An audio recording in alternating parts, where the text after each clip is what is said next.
Glória a Deus. Mateus 6,46. Vou ler, falar para vocês de uma história.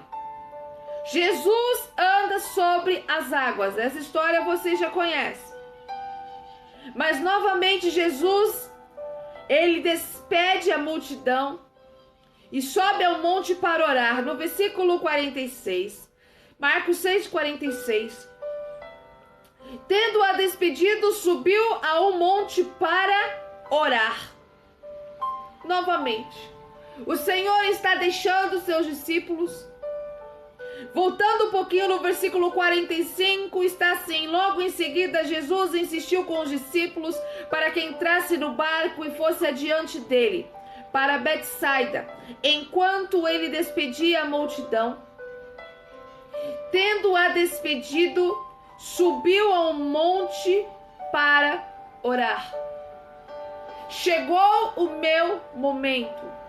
Chegou a hora que eu vou ter a minha intimidade com o Pai. É isso que o Senhor fazia. Era isso que o Senhor estava pensando. Chegou o momento de falar com o Pai. Já estou em contato, em conexão com o Pai. Mas agora eu preciso daquele momento solitário com o Pai. Ao anoitecer, o barco estava no meio do mar. E Jesus estava sozinho em terra.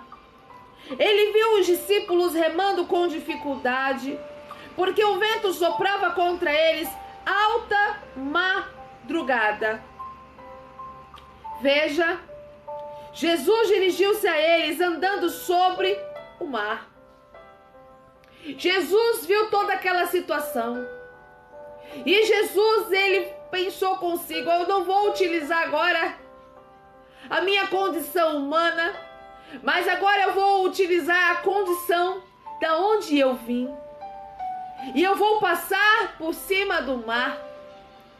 Porque afinal de contas eu criei o mar junto com o Pai. Eu sei dominar essas coisas aqui. E eles estavam remando com grande dificuldade. Porque Jesus não estava no barco, eles estavam remando com grande dificuldade. A madrugada adentro, a ventania acontecendo. E daqui a pouco Jesus começa a caminhar pelas águas. Porque ele veio para nos dar vida e vida com abundância. Mesmo no meio das dificuldades, é ele que vai trazer a bonança. Aí Jesus vai em direção aos seus discípulos. Seus discípulos estão distraídos. Eles estão distraídos com o quê? Em remar o barco. Seus discípulos estão cansados. Quem remou o barco já pela primeira vez sabe que aquilo é cansativo. Remar o barco. Eu já remei barco em exercícios físicos. Olha, isso aqui é remar o barco. É muito cansativo. Remar mesmo no mar, eu nunca remei. Mas se fora de água, da água já foi cansativo. Eu fico imaginando dentro de um barco em alto mar. Eu fico imaginando aqueles homens com seus braços. São braços fortes, que estão acostumados a remar, mas naquele dia os ventos não estavam favoráveis. Há momentos que os ventos não estão favoráveis para nós. Há momentos que se o nosso barco é a vela, o vento não vai soprar naquelas velas e o nosso barco ele vai ficar estacionado no meio do mar. Então há necessidade de pegar os remos e começar a remar com o mais forte possível. Mas o segredo é não se distrair. O segredo é não se distrair, porque se você se distrair, de repente você pode estar remando na direção errada. E nesse momento eles estão remando. Ele viu os discípulos com dificuldade porque o vento soprava contra eles e era alta madrugada. Jesus dirigiu-se a eles andando sobre o mar e estava já a ponto de passar por eles.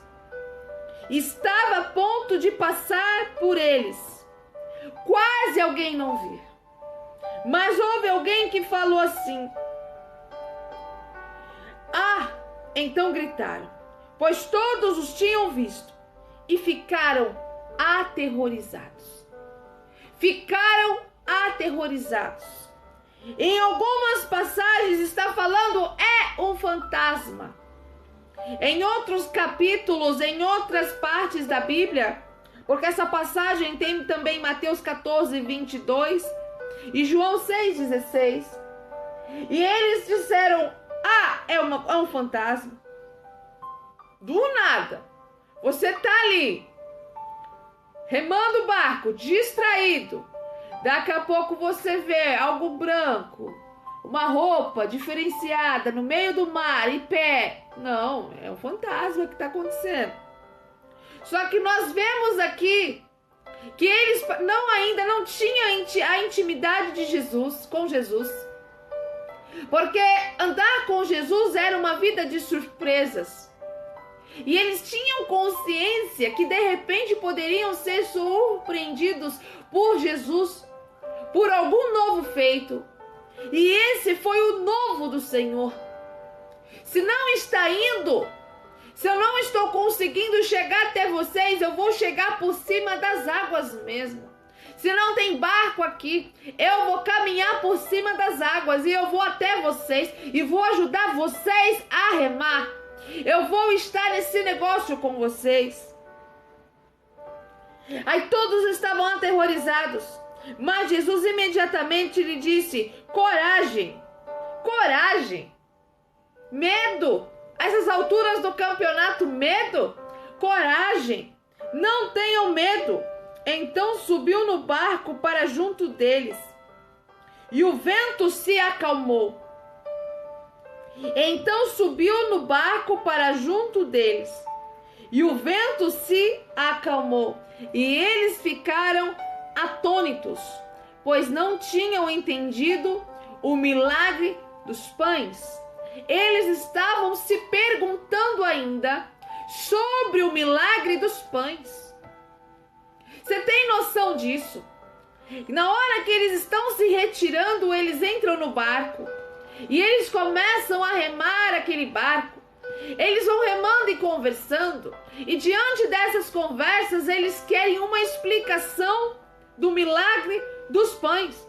Como é que pode 5 pães e 2 peixinhos? Como é que pode tal coisa acontecer? Tal coisa acontecer. E eles querem saber o milagre. Meu irmão, minha amada irmã, não queira saber explicar milagre.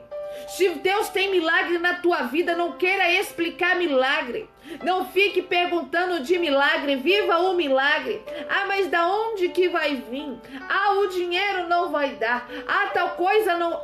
Para de querer colocar como o milagre vai acontecer na tua vida. Esses homens estavam atônitos.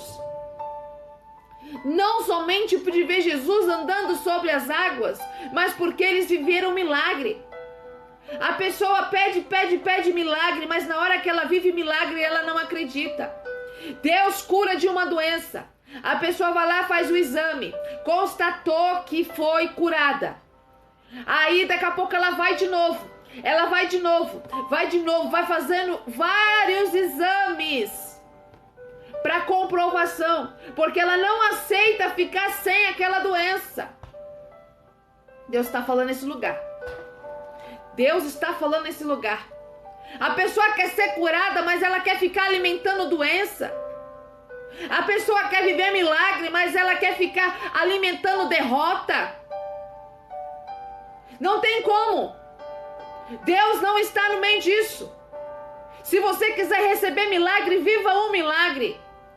Se você quiser viver milagre, você tem que viver milagre. Não tem que explicar o milagre. Se você quer viver provisão de Deus, para de ficar contando. Para de ficar contando as suas moedas. Para de ficar olhando a sua conta bancária. Entra R$1, R$2, lá você fica contando. Você quer viver milagre? Para de contar. Para de ficar contando moedas. Você quer ter provisão? Para de querer explicar a provisão de Deus. Se Deus está colocando na sua mão, para com esse negócio. Deus quer fazer na vida de muitas pessoas aqui, mas muitos não vivem o milagre por causa da incredulidade dos corações. Deus está falando nesse lugar. Por causa da incredulidade. Você vai orar 24 horas, mas a sua incredulidade não vai te levar para o milagre. Meu Deus. Quer explicar milagre? Quer explicar a multiplicação dos pães? Quer explicar na hora que Jesus está andando por sobre as águas? Não, porque foi a lei da gravidade, foi isso, foi aquilo. Não importa, viva milagre. Pessoas que Deus tem o casamento restaurado, coloca a restauração no casamento, Deus começa a trabalhar na restauração do casamento. A pessoa quer ficar cutucando a outra pessoa. A pessoa estava doente, a pessoa está retornando, a pessoa está envergonhada. E você vai ficar cutucando. Ou você perdoa ou você não perdoa. Você fica cutucando as coisas. Aí você quer viver milagre de que forma? Viva o milagre do Senhor. O milagre do Senhor não precisa ser explicado para você. Ah, mas como é que você voltou? Ai, como é que é isso? Ai, como é que é aquilo? Para com isso. Deus está falando nesse lugar. Meu Deus. Para de querer explicar milagre. Enquanto você quiser explicar milagre, você não vai ter milagre, porque milagres não se explicam. Então você escolhe a vida que você quer levar. Se você quer levar uma vida de milagre ou você quer levar uma vida de questionamento. Até onde eu sei, questionamento não paga conta. Até onde eu sei, questionamento não cura ninguém. Até onde eu sei, questionamento não restaura a vida de ninguém. Nessa manhã, para de questionamentos. Viva os milagres do Senhor.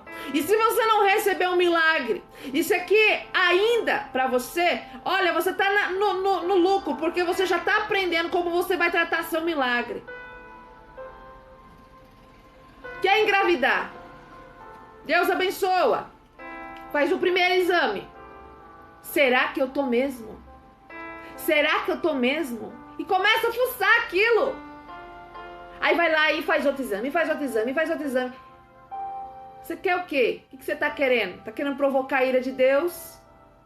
Tá querendo o quê? Que Deus fique revoltado contigo? Para com isso. Agora você tem que orar para que Deus venha abençoar esse período que você está vivendo da sua gravidez. Deus prometeu, tá cumprindo e tá duvidando. Eita, raça difícil. Deus está cumprindo aquilo que prometeu e a pessoa tá duvidando. Aí daqui a pouco vai comprar casa. Vai lá ver, olha, aconteceu um milagre. O cara tá lá, aconteceu um milagre. Vamos lá, não sei o quê. O Senhor começa a abrir as portas porque você acha que para você comprar sua casa é seu dinheiro que vai na frente. Seu dinheiro não vai na frente. Primeiro começa com Jesus. Depois você tem que ter um bom nome. A pessoa pensa, o meu dinheiro. Não. Deixa Jesus trabalhar. Deixa Jesus trabalhar na tua vida. Você quer viver milagre? Deixa Jesus trabalhar. Ele sabe da forma que ele trabalha. Para de querer ensinar Jesus. Os discípulos queriam ensinar Jesus. Ai, o milagre. Que aconteceu o milagre? Pois não tinham entendido o milagre dos pães. Por que eles tinham que entender? Por que tinha que entender alguma coisa? Acaso o pensamento deles ia conseguir alimentar mais de 5.000 pessoas com os pães, com os peixes? Não, mas quer explicação. Aí o coração deles estava endurecido. Então, quando você quer entender alguma coisa, o seu coração está endurecido para o milagre. E coração endurecido para o milagre, Deus não vai fazer. Você está entendendo? Coração endurecido para o milagre, Deus não vai trabalhar. Simples assim. Depois de atravessarem o mar, chegaram a Genezaré e ali amarraram o barco. Logo que desembarcaram, o povo reconheceu Jesus. Eles percorriam toda aquela região e levavam os doentes em macas para onde ouviam que ele estava. E onde quer que ele fosse, povoados, cidades ou campos, levavam os doentes para as praças, suplicavam-lhe que pudessem pelo menos tocar na borda do seu manto, e todos os que nele tocavam eram curados. Todos que criam eram curados. Todos que se colocaram na posição recebiam uma porção do Senhor. Sabe por que os fariseus não foram atingidos? Sabe por que seus corações não foram penetrados com a palavra? Porque eles queriam explicar milagres. Os religiosos querem explicação de milagre. E milagres não se explicam. Milagres não se explicam. Para de querer ir atrás de respostas. Por que aconteceu aquele milagre? Para com isso. Para de repente, limitar o poder de Deus na sua vida devido à sua incredulidade. Os fariseus tiveram a maior oportunidade de suas vidas. Tiveram a maior oportunidade de estar aos pés de Jesus, mas eles preferiram os seus questionamentos e eles preferiram as suas falsas religiosidades. Nessa manhã, você que está aqui, você está sendo chamado para viver milagre. Se você quer viver milagre, a partir de hoje, para de se questionar. Para de se questionar. Para de querer tentar entender como que Deus vai trabalhar nesse negócio. Para de repente. Tem gente que ora ao Senhor e começa a falar: Senhor, o Senhor tem que fazer assim, assim, assim. Ele sabe a forma que ele vai trabalhar. Ele sabe a forma que vai trabalhar na vida do seu marido.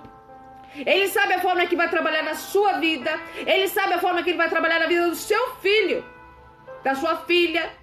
E cada um é singular, ele vai trabalhar de formas diferentes. Talvez Deus trabalhou de uma forma na tua vida e deu certo.